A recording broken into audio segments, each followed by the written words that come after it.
Okay, so I'm going to show you how to do a barbell back squat. This is going to be a number one staple in your arsenal, okay, so in your fitness journey. So game plan with this one, in terms of how you want to hold it, high bar, low bar, check the previous module if you don't know what I'm talking about.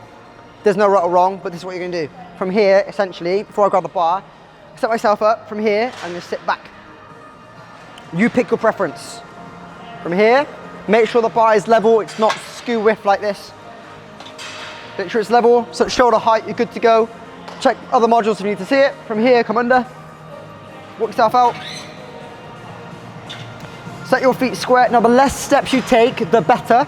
You're gonna go chest tall, squeeze your stomach, and put your bum in. All right, it's not a lean, it's squeeze your bum. From here, I'm gonna sit back and drive up. Bum back, and drive up. Drive back, and drive up. I get asked quite a few times, does it make a difference of how low I go? Yes and no. At the same time, you just want to go to 90 degrees, just slightly below. There's no need to go this low. You don't have to. If you go too low, you get what's called a butt wink, where your lower back and your core untighten, and it looks like this. I try and go wrong. Sorry, hang on, I'm doing years of doing it right. That little rounding is called a butt wink. You'll hurt your lower back if you do that. So make sure you keep everything braced. From here, out, stand from here, drive, walk yourself out. Again, less steps are better. Chest, core, bum, those are your 3 checks. From here, drop back.